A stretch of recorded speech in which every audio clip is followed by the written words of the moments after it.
Sam Walters now in the portal last night. And Rylan's in the portal. He was a starter. Walters is now in the portal. 5 points a game, but played about 12 minutes, a contributor, but he was a freshman. They were expecting big things down the road. And here's my question. Do you feel like this is coming off of a Final Four run? This is Nate Oats clearing spots for an upgraded position for a lot of places? Do you think this is what's happening? I do. I mean, look, it could be a money grab from some of these guys, and they could be happy with or unhappy with the minutes they're not getting.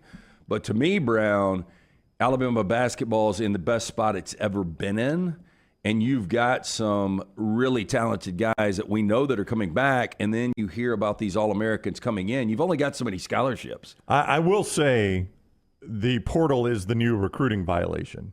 Follow me here.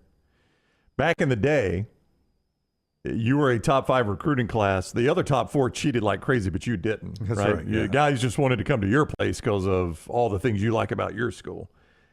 And the portal has become, if it's your school, it's the coach clearing space. If it's any other rival, they're disgruntled and there are problems at the other program, right? I mean, that's what the portal has become. It has replaced. We no longer have recruiting violations because everything's legal now, so we can't really argue about that anymore. Now it's about the transfer portal. Oh, things are amiss in Tuscaloosa even after a Final Four run, or when these 3 guards leave Auburn. Oh, things are falling apart for Bruce Pearl. I mean, that's what the portal has become. I don't know if Nate Oats encouraged Sam Walters to leave or not, or if Sam Walters looked at incoming talent and thought, it was hard for me to get on the court this year, and when I got on the court, I didn't give him a reason to give me a ton more minutes. I mean, you would say that's true about Sam Walters, He had his moments. He played a role. His moments. And the Florida game was his best game. I was actually there for his best game. That's the one game I saw all year. Yeah, everyone in the chat room says you trust in Nate Oats, and of course you do. There are people rolling in. It's just my feeling on this is, and I hinted at this when we were leaving Phoenix. Taylor and I did a video, and I even said, it's going to be weird that some named people are going to leave this program. I didn't think it was going to be Rylan Griffin, and I didn't think it was going to be Sam Walters. And it just comes up now that, Rylan Griffin was a starter for 33 games on a team that went to the Final Four, the first in program history. And he's going to play somewhere else next year. And Sam Walters, who is a freshman contributing on a Final Four team, he's going to play somewhere else next year. Your glowing team on the mountaintop in your program's history, some of those names that made that happen are going to be somewhere else. And it's where we are in college athletics. It's just so weird to me that Rylan Griffin played such a huge role, especially in the tournament defensively. And he's going to be somewhere else next year as you try to improve on a Final Four run. It's a weird time. That you would leave what is viewed as the mountaintop. Obviously they didn't close the deal and win the national championship, but Alabama's as high as it's ever been. And for these guys to bolt, there has to be another angle to it. And that's what feels so dirty about this portal. Coaches can take a job whenever they want and take off. But, this thing, it literally works both ways. And if a player sees a better opportunity for them, they're out. Coaches see better opportunity to bring in a better player, they'll push a player out. To your point, this is cut season also for the roster. As we watch people enter the portal today in football and still some in basketball, for some of these are basically a nice way of you being cut from the team at your school. But you got to remember, Alabama was losing one player due to eligibility. One. Yeah, just Aaron Estrada. They, at this moment, unless something else changes, they've got 3 signees plus 2 transfers. That's 5. Okay, I went to Jacksonville State, but I can still do this math. There's got to be spots made. And to this point, you've had, unless I've missed one, 3 guys in the transfer portal. Yeah, Cosby, Griffen, and now Sam. Well, and then the Skoranek, he was. Yeah.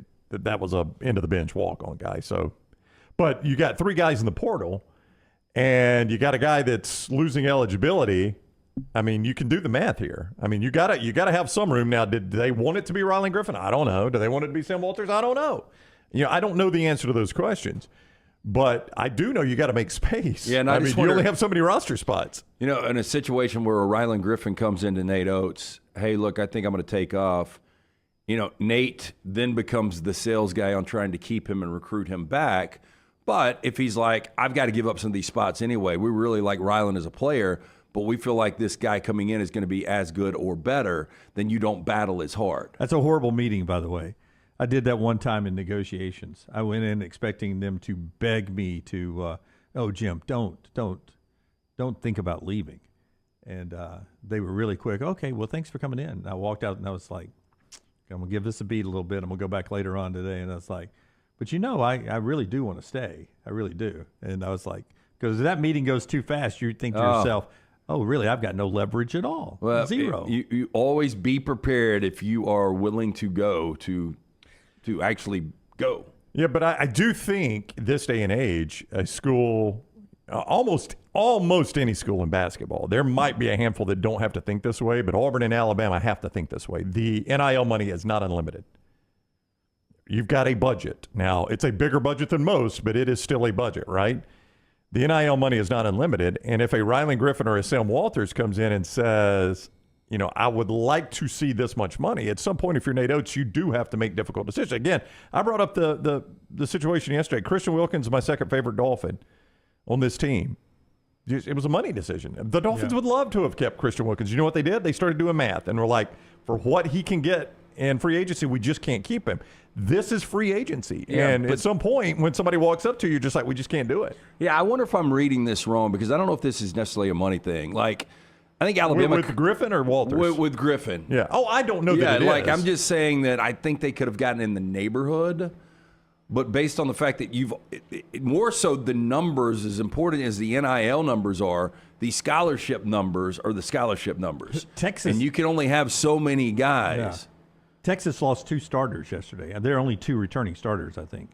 Tyrese Hunter, who averages 11 points a game, but is known as one of the best defenders in the country. Would that be somebody that Nate Oats would be interested in? Give me his bio again. 11 points a game. Not and bad. One of the best defenders in the country. Yeah. I think he'd be interested in him. And Dylan Mitchell. And that's also Rylan Griffin left. right there is what that is. Yeah, so it's interesting, as Brody points out, 5 incoming, Estrada graduation, 4 in the portal, 1 open scholarship as it sits right now is the way he has it. It's just my only point on this was, and I come to this emotionally because Rylan Griffin was my favorite Alabama player this year. Really? He was my favorite player. Did he know your name? He did not. He did not. But he did good interviews with you. I think that's why you like him. I really know Pringle and Estrada actually did better interviews. Well, let's get to the bottom of this. Why is Rylan Griffin your favorite player? I don't know. I just always liked him, man. Just always liked him. And I liked his range with his, what's it called when you got long arms? Wingspan. Your wingspan. He does have a good wingspan. I love that defensively. I loved what he did against North Carolina defensively. I just liked the way he played the game. He could get hot quickly, and to think that he was one of the reasons they're in that Final Four. He's going to be somewhere else. But I actually would say, and it's easy in this state to look at this, but I think if I'm a program nationally and look at what Alabama did this year, I don't really sweat the portal that much. Do the schools again. Okay. Alabama's starting 5. What do you mean you don't sweat the portal? That's where Alabama's success That's what I'm saying. From. I don't sweat losing guys because even if I flip a roster, it has been proven. Rylan Griffin recruited by Alabama. Right, there's one. Nick Pringle was a JUCO. North Dakota State for Nelson. Mark Sears was Ohio. Hofstra for Estrada. Yeah, and Dodge City Junior College for Pringle. Yeah. So if name a school. I don't know, Texas, and you just talked about their last 2 remaining scholarship players are going, or whatever it was, whatever you said, last 2 starters are going. I don't sweat this. I look at Alabama and I'm like, the portal takes away, but the portal gives. And if you do it right, you can still be a very good basketball team. Now, you may have some growing pains. Alabama had growing pains, Lance, but they were good when it mattered most. Yeah, and the thing is, you start to look at teams that had impacts in college basketball. Dalton Knecht was one of the biggest impact guys out there. This is a guy that wasn't at Tennessee the year before. Northern Colorado. Lance Jones, who was a major player on Purdue's roster, was at Southern Illinois before he transferred in this year. Cam Spencer, before he transferred to UConn, was at Rutgers. You've got to go out and find these guys. You do. The guy I want, and I know you know how to pronounce his last name. If you're an Alabama or Auburn person, this, I think, is the guy you want out of the portal in basketball.